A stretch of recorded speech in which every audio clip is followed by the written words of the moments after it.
नमस्कार बंधुरा welcome back to my channel. तोमरा केमन आछो? आशा करी तोमरा खूब भालो आछो। तोमादेर आशीर्वादे आमिओ खूब भालो आछि। आमार के आर्ट्स अल ब्लग चैनल थेके तोमादेरके अनेक अनेक शुभेच्छा जानाई। और जारा आमार बयसे बड़ो तादेरके प्रणाम जानाई, और जारा आमार बयसे छोटो तादेरके भालोबासा जानिये आबारो एकटी माटन रेसिपि निये तोमादेर सामने हाजिर हलाम। और किछुदिन आगे तो माटन रेसिपि दिएछि डाटा दिए, आजके रान्ना करछि एकटा कोयाश एकटा आलू दिए। तोमरा देखते थाको, खेते किन्तु दारुण दुर्दान्त अवश्यई। और आमी एकटु नतुन भावे ट्राई करलाम कोयाश दिए, माने देखिनी काउके खेते बा केउ बा रान्ना करছে আমি অতটাও দেখিনি। তো যাই হোক, तो आज के हमें कोयाश दिए रान्ना करছি, जानी ना खेते केमन होबे, आमिও प्रथम ट्राई करছি। तो देखो आमादेर ग्रामेर स्टाइले आमी रान्ना करছি। तो अवश्यई देखो, अवश्यई तोमरादेर जोदि भालो लागे अवश्यई ट्राई करे देखो, अवश्यई किन्तु भालो लागबे खेते। तो देखो आमी कोयाश और आलू डुमो डुमो करे केटे निচ্ছি। और एटा किन्तु पयला बैशाखे माने प्रथम दिने आमरा किन्तु सबाई किन्तु ग्रामेर आमादेर एदिके सबाई माटन खाय। तो आमिও সেদিন তোমাদের আমার যে সকালে কাজকর্ম সেটা শেয়ার করতে পারিনি, জাস্ট শুধু রান্নাটাই শেয়ার করছি, এই যে মাটন রেসিপিটাই শেয়ার করছি। তো তোমরা অবশ্যই দেখো। আর পয়লা বৈশাখে আমাদের দিকে সবাই মাটন খায়, তো দেখো আমরাও মানে নিয়েছি। তো দেখো আমি আলু আর হচ্ছে কোয়াশ ডুমো ডুমো করে কেটে নেওয়ার পর তারপরে এখানে আমি মানে সরষের তেলে ভেজে নিচ্ছি। আর কি বলো তো, এদিকে আমি সরষের তেল আর হলুদ দিয়ে মাটনটাকে মানে ম্যারিনেট করে রেখেছি, কোনো মশলাপাতি দেইনি। তারপর এখানে পরিমাণ মতো লবণ আর হলুদ দিয়ে দিলাম, ভালো করে ভেজে নিচ্ছি। আর কি বলো তো, সবাই কিন্তু মানে কুকিং চ্যানেলগুলোতে সবাই বলে যে আলু মানে লাল লাল করে ভেজে নেওয়া, কিন্তু আসলে কিন্তু লাল লাল করে ভাজা হয় না। তো হলুদ করে মানে হয় আর একটু মানে কড়াভাবে ভাজা হয়, সেটাকে বলে আবার লাল লাল করে। কিন্তু আসলে তোমরা এখনই দেখো কিন্তু লাল লাল করে ভাজা না, তাই সেটা কথার মধ্যে কথায় বলে, তাই না? তো যাই হোক, কোনো কিছু মনে করো না, আমি বললাম। তো দেখো আমি রান্না করছি আমার স্টাইলে। আর কোয়াশ দিয়ে মানে খেয়েছো কি খাওনি সেটা জানিনি, অবশ্যই যারা খেয়েছো অবশ্যই কমেন্ট করে জানিও যে খেতে কেমন হয়। আজকে তো আমি প্রথম ট্রাই করছি।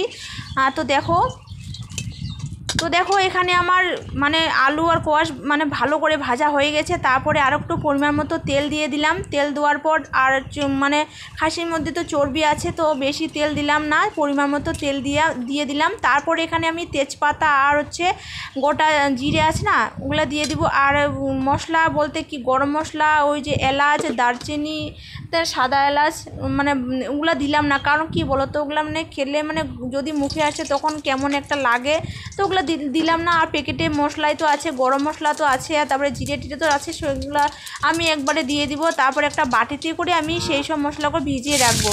তো দেখো আমার এখানে দেখো পেঁয়াজ, কাঁচা লঙ্কা মানে রসুন এগুলো ভালো করে একটু ভেজে নেওয়ার পর তারপর মাটনটা দিয়ে দিব। হ্যাঁ, খেতে কিন্তু খুবই ভালো হয়। তো দেখো আর কি বলো তো, আমার চ্যানেলটিকে যারা এখনও সাবস্ক্রাইব করনি অবশ্যই সাবস্ক্রাইব করে পাশে থাকবে। আমার খুবই ছোট চ্যানেল বন্ধুরা, তোমরা যদি আমাকে একটু সাহায্য করো তাহলে আমি একটু এগিয়ে যেতে পারবো। প্লিজ প্লিজ বন্ধুরা, তোমরা আমাকে একটু সাহায্য করো।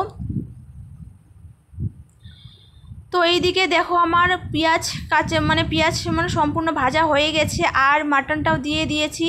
জানি না এখন হলুদ আর সর্ষের তেল তো আমি তখনই দিয়েছি, আরও যদি লাগে হলুদ তাহলে দিয়ে দিব।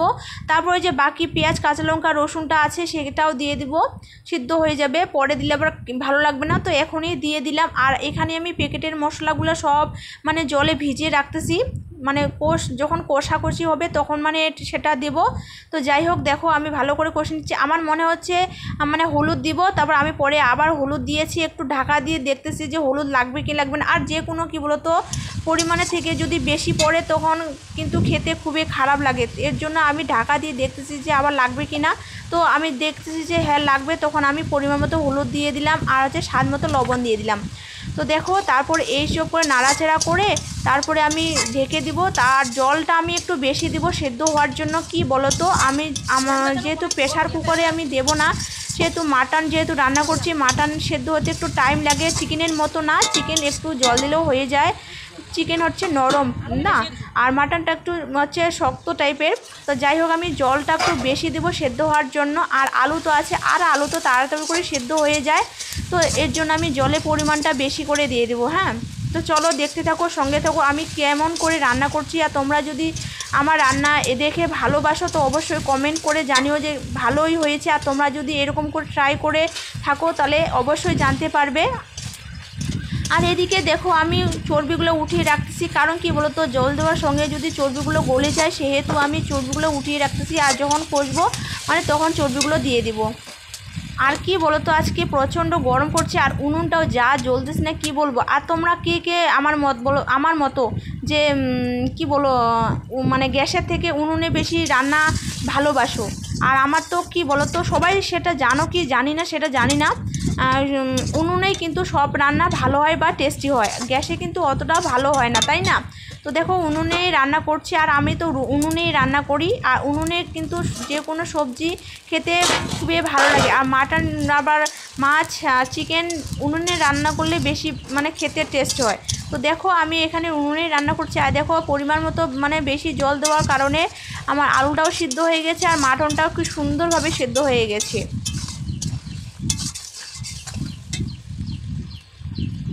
তো চলো এখানে আমি ওই যে উঠিয়ে রাখা চর্বিগুলো দিয়ে দিলাম। এখন কষবো, তো এর জন্য চর্বিগুলো দিয়ে দিলাম, ভালো মতো করে মানে এসে হবে মশলার সঙ্গে অ্যাডজাস্ট হয়ে নেবে। তো দেখো এদিকে আমি কষে নিচ্ছি, তারপরে ওই যে ভেজানো মশলাগুলো দিয়ে দিব। আর এদিকে একটু আদাটা দিয়ে দিলাম, আর জিরেটা ওইখানটায় তো ভেজে রেখে দিয়েছি। তো চলো দেখতে থাকো।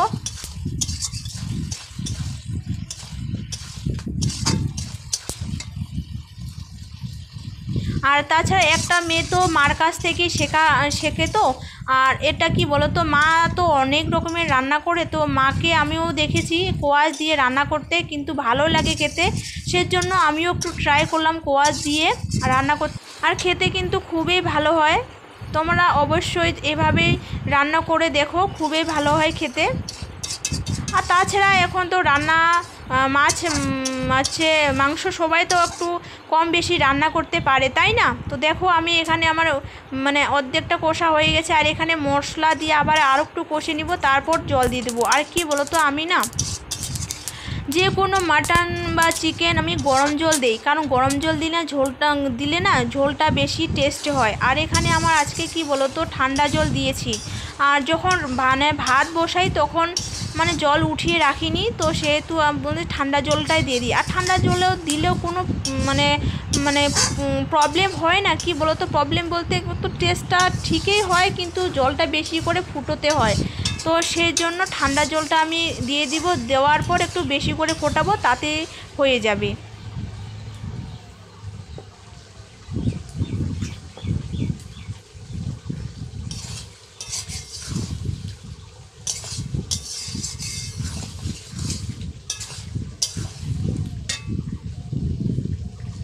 তো তারপরে দেখো আমি দেড় গ্লাস থেকেও হয়তো কম জল দিয়ে দিলাম, ঠান্ডা জলে দিয়ে দিলাম।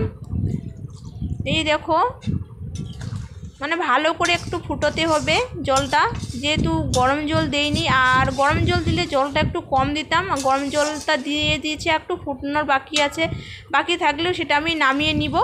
আর যেহেতু ঠান্ডা জল দিয়েছি সেহেতু একটু বেশি করে ফোটাতে হবে।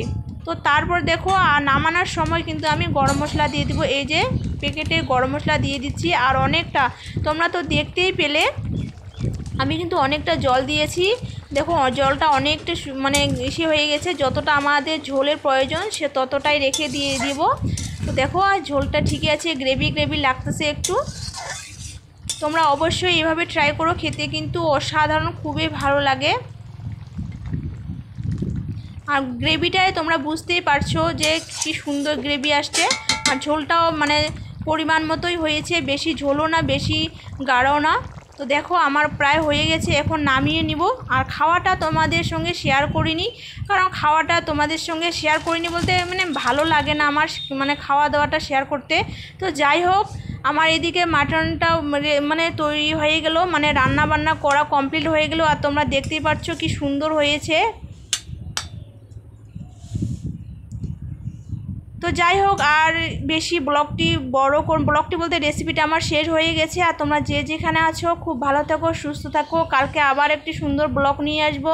ততক্ষণে সাবধানে থেকো, টাটা, বাই বাই।